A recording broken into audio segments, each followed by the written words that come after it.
So, this is lecture 8. Let's talk about applications of the completeness axiom. This is from section 1.6 in Lafayette and Monam.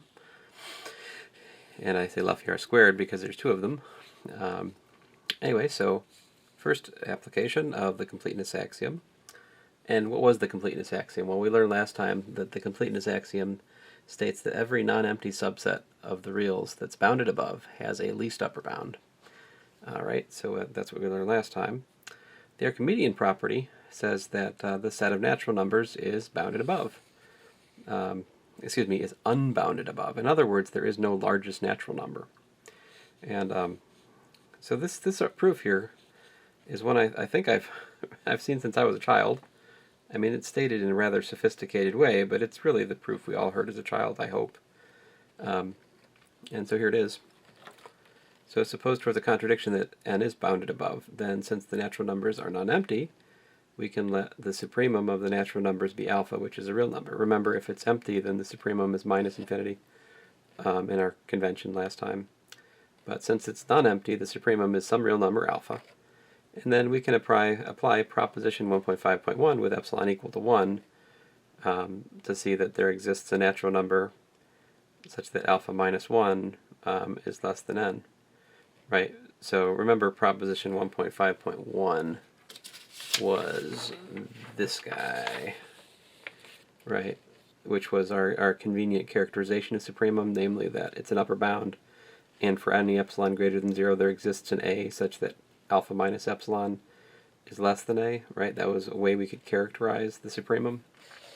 So we're using that here and just making the choice epsilon equal to 1, and so with that choice epsilon equal to 1, we get a natural number like this, and so adding 1 gives me n plus 1 is greater than alpha, which is bad because alpha was supposed to be the upper bound. And of course n plus 1 is a natural number because of the what's one of the basic properties of natural numbers, right? If you add 1 to a natural number, you still get a natural number.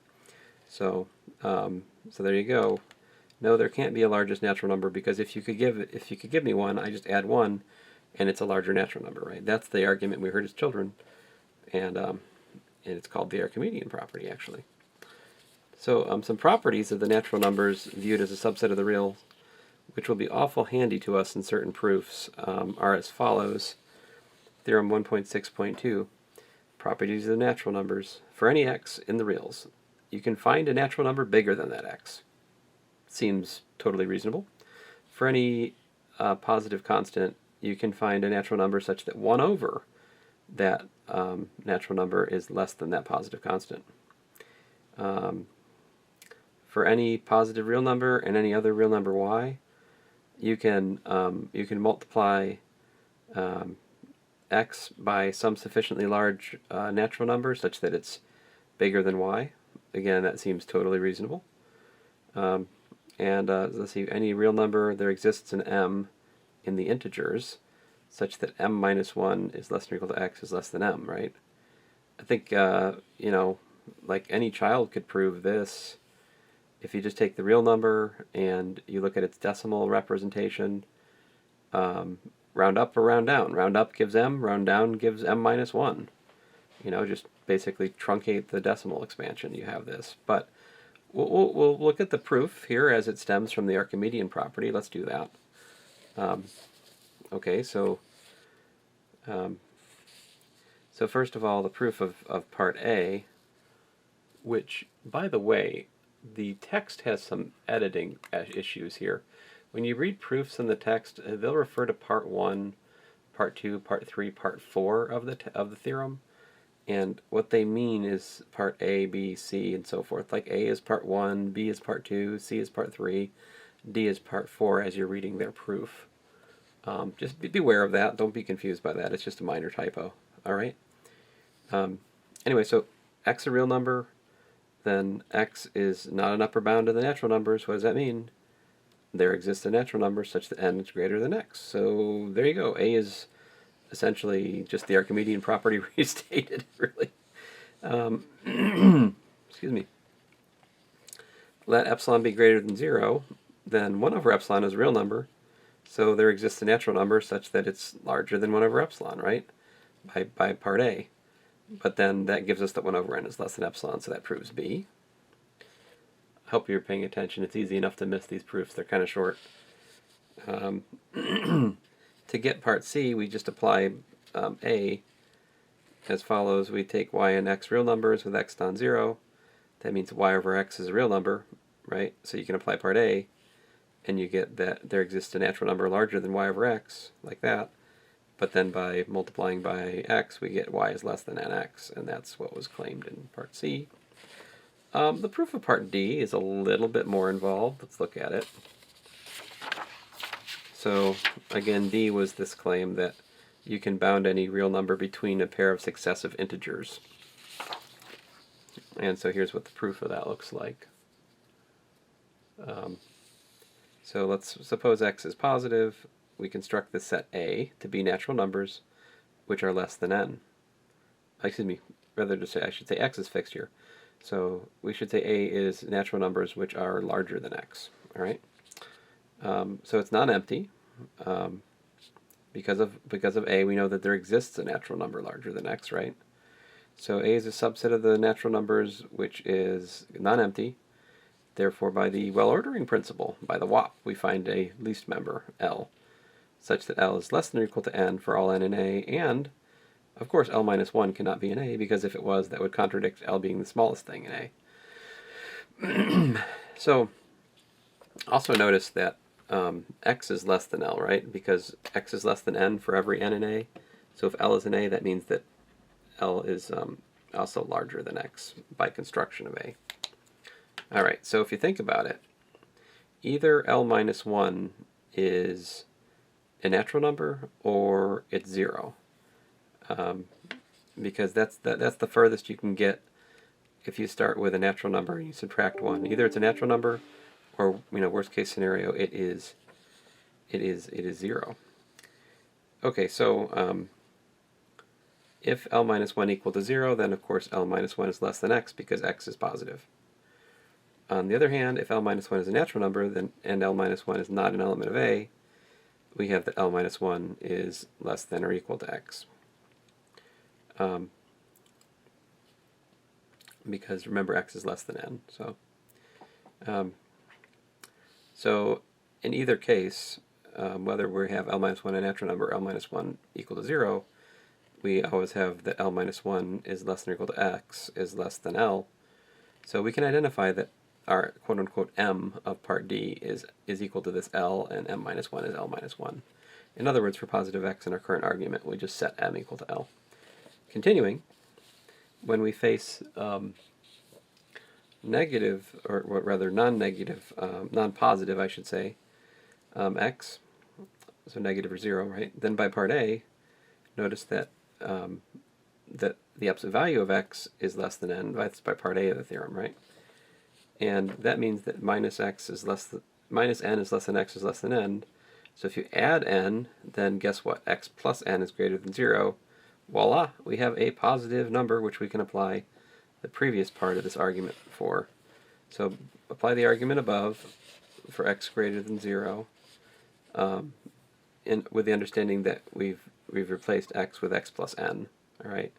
So we have an L minus. There exists an L such that L minus 1 is less than x plus n is less than L, and so subtract n from that, we get L minus n minus 1 is less than x is less than L minus n.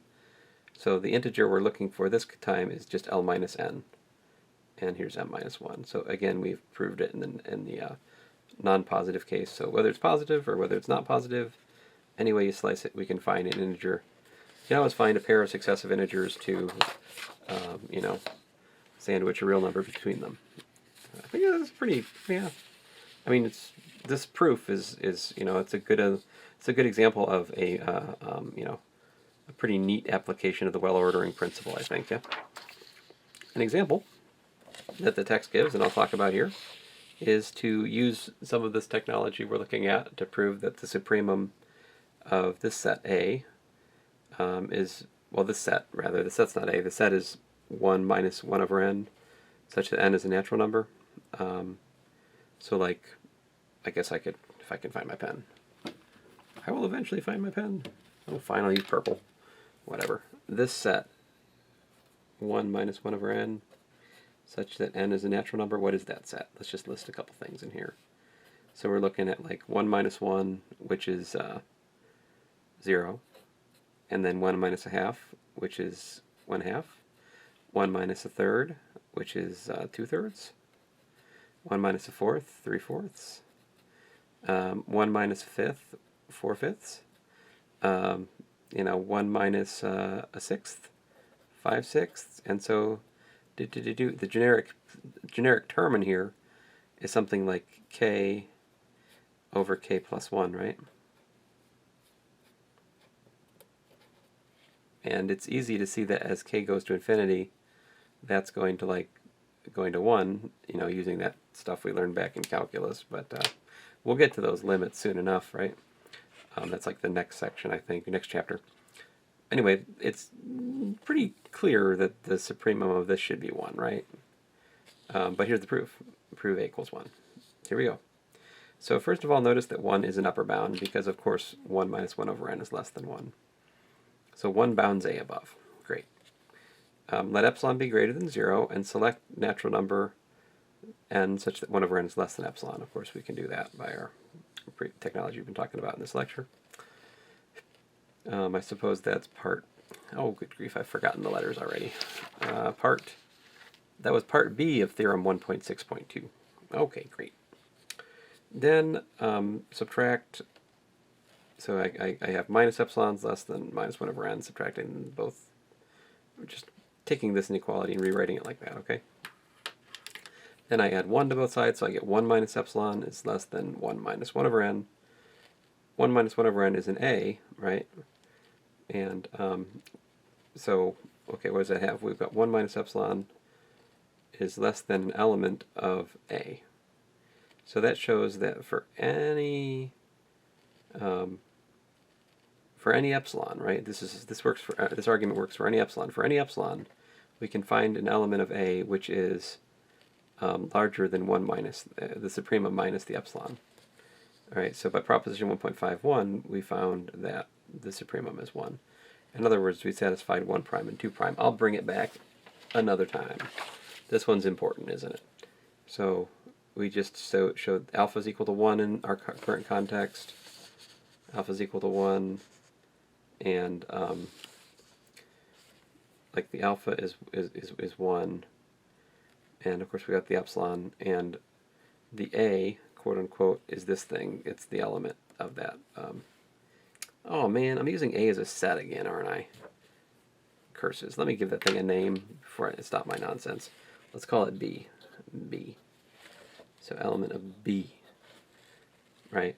And so that goes to show you that the supremum of b is in fact equal to a, which I've said is 1. All right. Anyway, great, cool example. Moving along here, the density property of the rational numbers. So here's the density property. So given any two real numbers such that x is less than y, there exists a rational number r such that r is between x and y. This is the density property of the rationals. There's always a rational number between any two real numbers. All right. So here's the proof. If we have x and y real, x less than y, then notice that y minus x is positive. Hence there exists n such that 1 is less than n times y minus x. What we're doing right now is we're using theorem 1.62 part C, with the 1 being what's called y in that theorem, and the x in the theorem being played by the x in theorem 1.6.2 is being played by y minus x here. So as you understand the application of theorem 1.6.2, you've got to do some change of variables to understand the application, right? It's like y is the number 1 here, and the x in the theorem is being played by y minus x. Theorem 1.6.2 part C, it required that it required that we had x positive and any y, then we can make y smaller than nx. So this application, we're putting y equal to 1, and we're looking at y minus x to be positive. Goodness, I think if I was to rewrite these, I would change the letters to avoid this discussion. But anyway, there we go. So 1 less than n times y minus x. I mean, what I'm trying to tell you is if this is confusing to you, go back, take theorem 1.6.2, choose letters other than y and x, and rewrite the theorem, and then apply that theorem to your proof. You'll feel better. Okay, so anyway, 1 is less than n times y minus x, and then we do some kind of funny business. Ny is equal to nx plus ny minus nx added 0.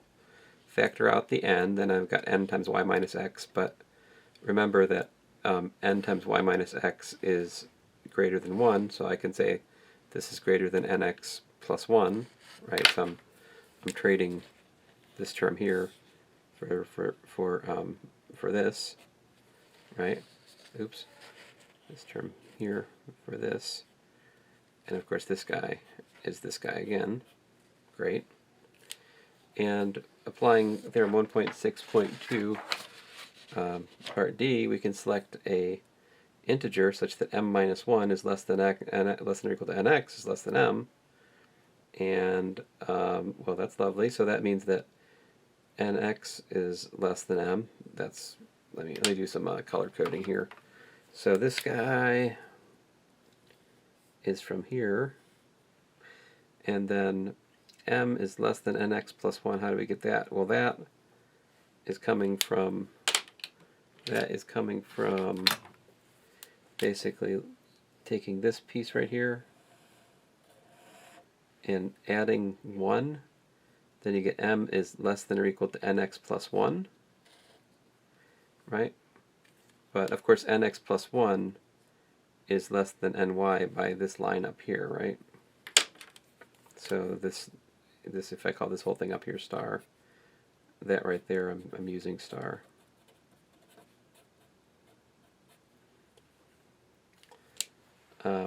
So, and then at that point you just divide by n, and you've got x is less than m over n is less than y, which is what we set out to prove, that any two real numbers have a rational number in between them.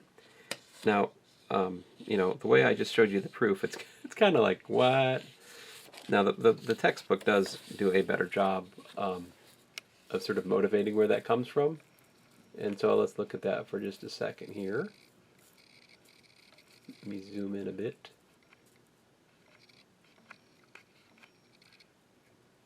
All right, so basically they show you, here's the man behind the curtain for that proof, so to speak. This is what you want. You want to find m over n less between x and y. So that's equivalent to looking for multiplying by n. nx is less than m is less than ny.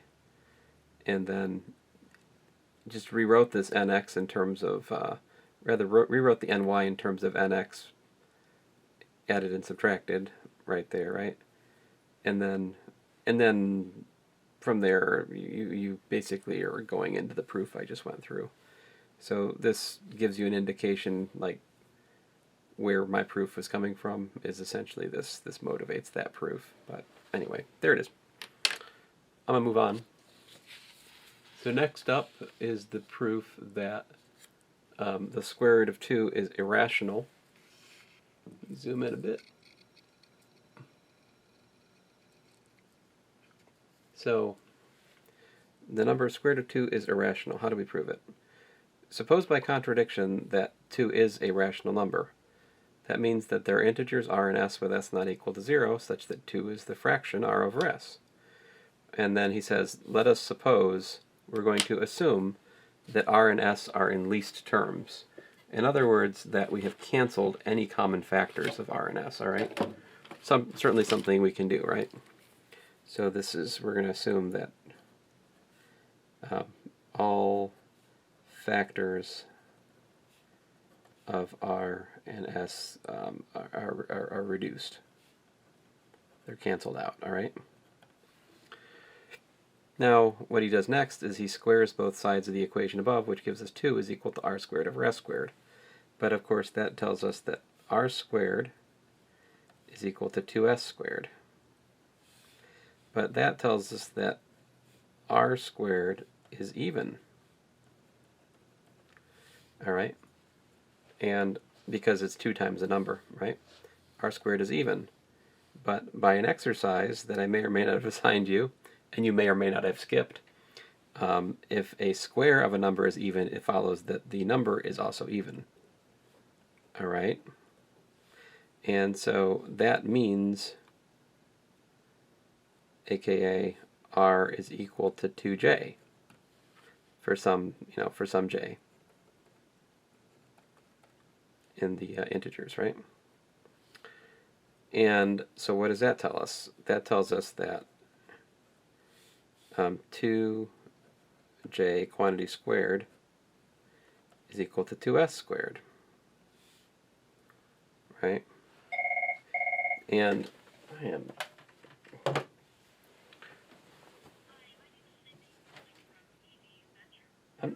I'm sorry, I am not, please do not call, thank you, bye-bye. I tell you guys, this office phone, I am going to rip that wire right out of there. Anyway, so this is 4 j squared equal to 2s squared, which gives me that s squared is equal to 2j squared. Now, I think I may be off the beaten track here. Let's see if that's actually how we go. Let me continue the proof in the book here. I think I may be off base. Let me see if that's the. See if I've messed up the proof. I might have. We'll find out here shortly. I mean, I don't think anything I've said is incorrect. I just don't know if it helps us prove what we're trying to prove. All right. So he's like, okay, so 2s squared is equal to r squared. I said that, right? It follows r squared is an even integer. Okay, great. Therefore, r is an even integer. I got that. We can write r is equal to 2j for some integer j. Got that. So r squared is equal to 4j squared. Got that. Substituting into 1.3, that gives us s squared is equal to 2j squared. Okay, hey, I got that too. Therefore, oh, this is the thing I'm being dumb. Therefore what? Therefore, s squared even. Well, that I should have, I mean, duh. But how does that help us? All right, so we conclude as before that s is even. Oh, okay, if s squared is even, then that implies that, if s squared is even, then s is also even, right? By that same exercise 4.1. So what do we have?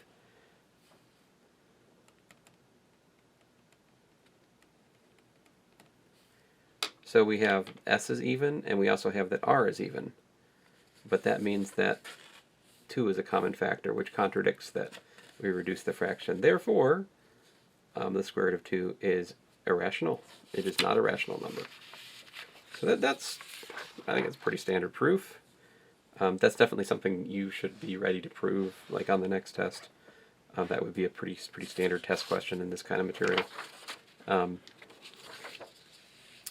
Let's see here. So what do you do with that? Well, one of the things you can do with that is prove that between any two real numbers, there exists an irrational number. Like, wait a minute, so you're saying that between any two real numbers, there is a number which is rational, but also between any two real numbers, there is a number which is not rational. That's right. That's what I'm saying. Both the rational numbers and the irrational numbers, they're everywhere. They're in between everything. They're all jumbled up together, Anyway, so x less than y, then we can subtract root 2 from both sides, and therefore by theorem 1.6.3, there exists a rational number between those two real numbers, right? You have two real numbers distinct. We can find a rational number between them by the theorem we just proved, and then that gives us that x is less than r plus root 2, is less than y, and you can prove that a rational number plus an irrational number is in fact irrational. That's exercise 1.6.4, which I hope you've done.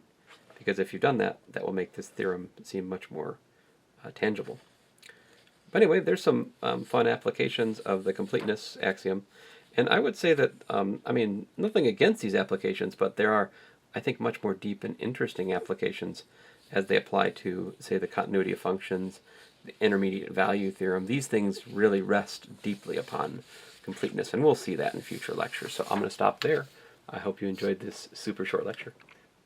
Bye-bye.